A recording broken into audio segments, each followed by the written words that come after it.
Halo, salam sehat. Berjumpa kembali dengan tim Biosains HM 2020. Kali ini saya akan menjelaskan tentang siklus hidup tumbuhan gimnospermae atau tumbuhan biji terbuka, yaitu tumbuhan konifer, dalam hal ini adalah tumbuhan pinus. Pada wilayah yang bersuhu dingin di dunia, banyak terdapat hutan konifer berupa pohon bantalan kerucut yang dikenal sebagai tumbuhan pinus. Dalam siklus hidup pinus, polen atau serbuk sari memainkan peranan yang sangat penting, yaitu dalam proses reproduksi pinus. Polen terdapat dalam struktur berbentuk kerucut, disebut konus kerucut atau konus polen. Berikut akan kita perhatikan struktur daripada konus polen dan mikrosporangia, atau disebut juga dengan alat kelamin jantan. Konus polen dan mikrosporangia.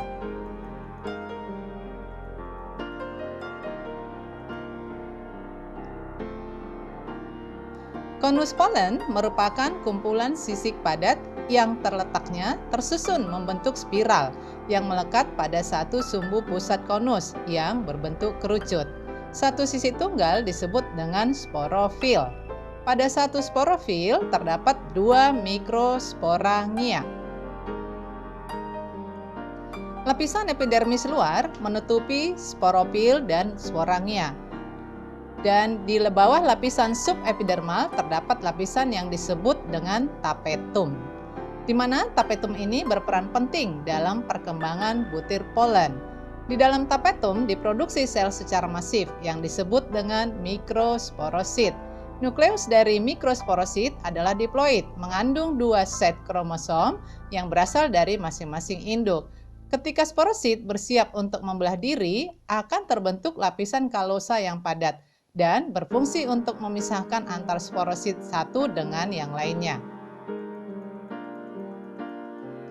Nukleus yang berada di dalam sporosit membelah secara meiosis dan menghasilkan 4 sel inti yang haploid.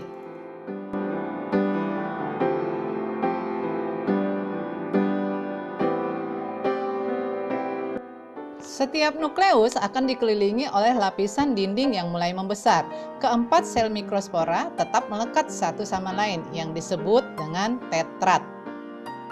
Dinding luar bertumbuh membesar, membentuk struktur ruang berisi udara yang disebut dengan sayap, dan masing-masing individu sel akan bertambah besar. Pada tahap ini, mikrospora memiliki struktur dua sayap besar yang mengembang dan satu bagian yang berbentuk kubah. Bagian kubah berisi satu sel spora berasal dari tetrat asli, dilengkapi dengan inti haploid yang dikelilingi sitoplasma. Kemudian terjadi 3 kali pembelahan mitosis berturut-turut, menghasilkan 2 sel protalial, 1 sel generatif, dan 1 sel tabung. Dan sel inilah yang merupakan sel gametofit jantan yang belum dewasa. Seluruh struktur lengkap ini yang terdiri dari dinding bersayap dan gametofit jantan disebut dengan butir polen. Dan akhirnya terbentuklah sporopolonium lengkap pada proses pembentukan polen. Polen akan dilepaskan ketika mikrosporariumnya terbuka. Penyebaran polen ini dengan mudah terjadi dengan adanya tiupan angin. Berikut adalah struktur konus betina atau ovulat kon dan polinasi. Biji berperan penting dalam sistem reproduksi pinus. Biji tersebut dihasilkan dari konus kerucut yang besar berkayu. Konus kerucut pertama kali muncul pada saat musim semi. Berukuran kecil, berdaging, dan mengandung bakal biji yang disebut dengan konus ovulat atau konus betina. Konus betina terdiri dari banyak sisik ovuliferous yang terletak dan tersusun secara spiral. Setiap sisik ovuliferous memiliki struktur bakteria kecil yang menyatu pada bagian permukaan bawah. Sedangkan bagian permukaan atasnya berisi 2 bakal biji. Tiap bakal biji memiliki lapisan pelindung luar yang disebut integumen. Pada masing-masing integumen terdapat saluran mikrofil dan bermuara pada lengan mikrofil. Dan masing-masing ditutupi oleh lapisan berupa sekresi lengket. Di bagian dalam integumen terdapat megasporangium berdaging yang mengandung sel megasporosit yang diploid.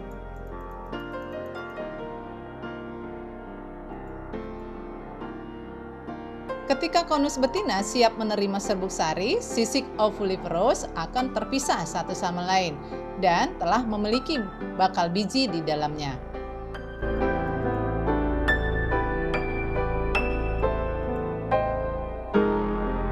Kemudian beberapa serbuk sari yang terbawa oleh angin akan jatuh menuju ke saluran mikrofil yang mengarah ke bakal biji.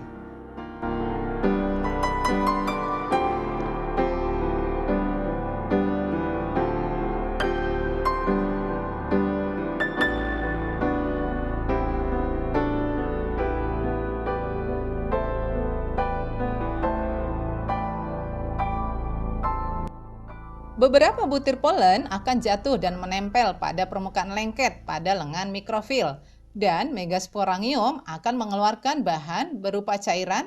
Proses inilah yang disebut dengan penyerbukan atau polinasi.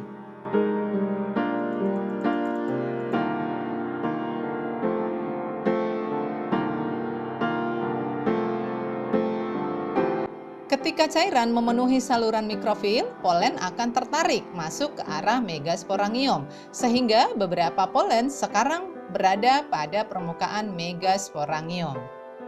Dan pada saat ini lengan mikrofil menjadi layu dan mengeras, sehingga sangat efektif menutupi butir polen yang berada di dalam bakal biji.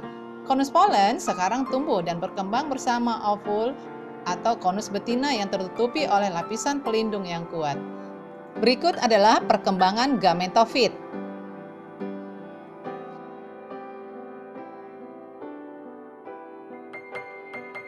Di dalam bakal biji, permukaan megasporangium, butir polen tumbuh mengembang ke arah depan, membentuk struktur seperti tabung yang memanjang.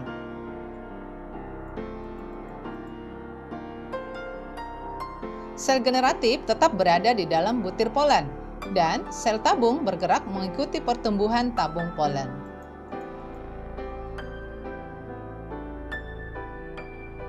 Sel generatif akan segera membelah membentuk sel steril dan sel spermatogeneus. Keduanya bergerak pindah ke arah tabung polen yang sedang bertumbuh.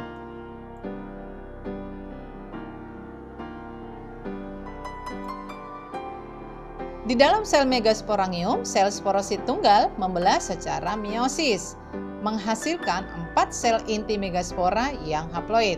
Namun, 3 diantaranya akan degeneratif. 1 sel inti megaspora bertahan hidup, membelah berkali-kali, bertumbuh, dan membesar.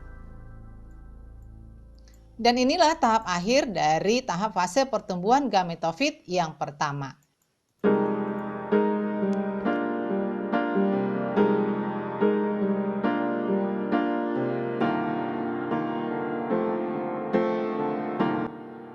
Seiring dengan berlalunya waktu, segera akan terjadi pertumbuhan dan penebalan dinding megasporangium membentuk salah satu gametofit betina.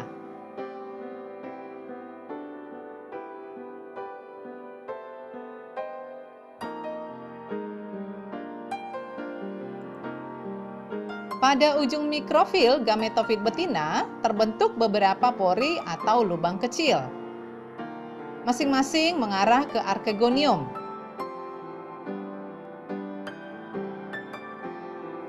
Pada bagian ujung archegonium terdapat beberapa leher sel berupa cincin, yang di dalamnya terdapat ruang basal venter seperti kandungan besar yang berisi 1 sel telur.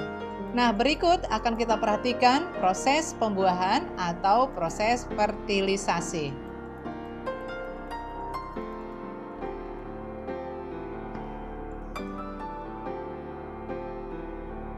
Pada awal tahun kedua, tabung serbuk sari tumbuh melalui megasporangium menuju gametofit betina. Saat tabung serbuk sari mendekati archegonium, sel spermatogen membelah menghasilkan 2 sel sperma. Setelah mencapai archegonium, ujung tabung serbuk sari memaksa dirinya sendiri masuk di antara sel leher dan sel telur. 1 sel inti tabung, 2 sel inti sperma, dan 1 sel steril dilepaskan ke sisi sel telur. 1 inti sperma membuahi inti sel telur menghasilkan zigot yang diploid.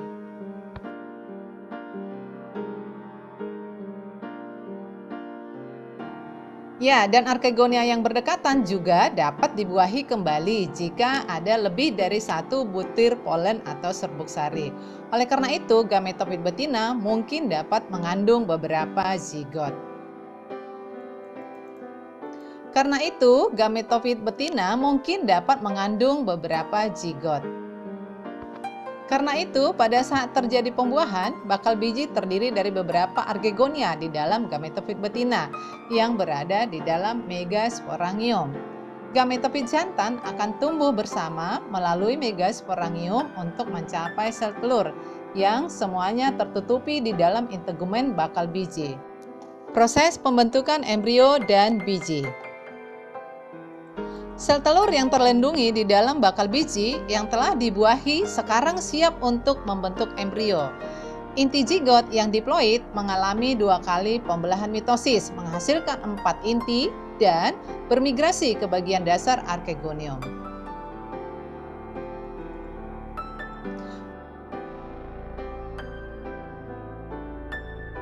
Pembelahan mitosis secara berturut-turut akan menghasilkan 16 sel embrio.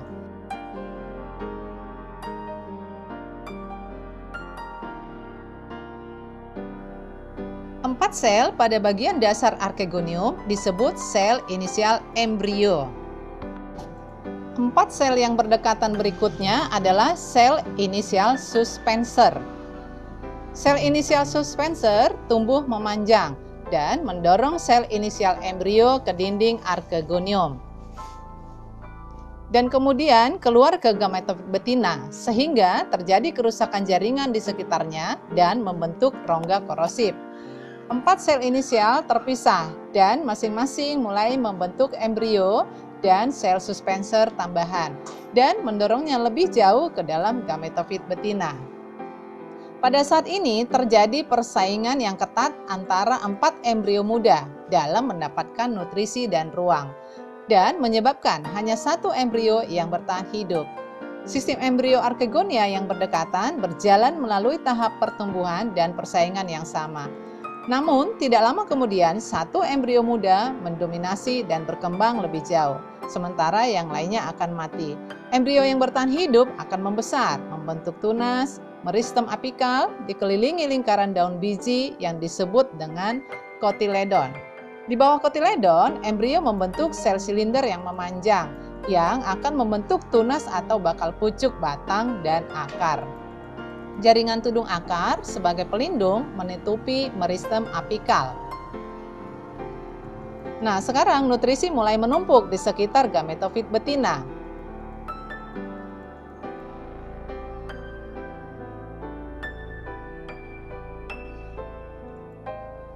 Kemudian air akan dikeluarkan atau mulai menghilang.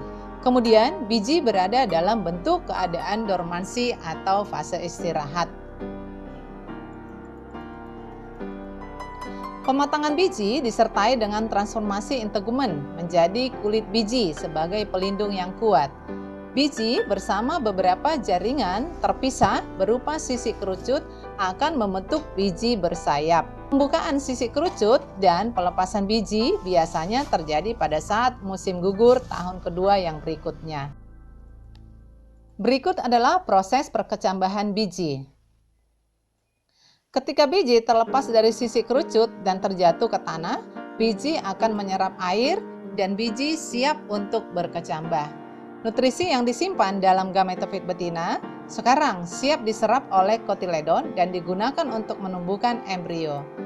Akar yang terlindungi dalam tudung akar bertumbuh ke tanah dan menyerap air dan bertumbuh menopang batang.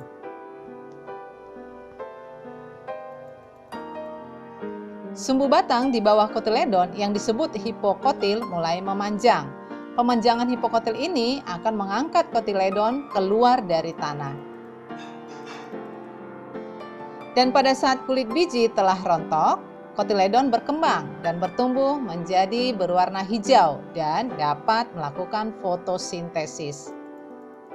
Batang pendek di atas kotiledon yang disebut epikotil mulai tumbuh dan membentuk daun. Dan terbentuklah tanaman muda yang kemudian bertumbuh dan berkembang menjadi pohon dewasa. Lalu berbuah dan kembali nanti menghasilkan konus alat reproduksi, yaitu konus jantan dan konus betina. Dan pohon pinus ini akan tumbuh memanjang dan membesar hingga terbentuk kembali hutan pinus yang masing-masing terdiri dari tumbuhan pinus dewasa. Demikianlah siklus hidup yang terjadi pada tumbuhan Gymnospermae, yaitu pada tumbuhan pinus. Demikian yang dapat saya jelaskan. Salam sehat, semoga bermanfaat. Terima kasih.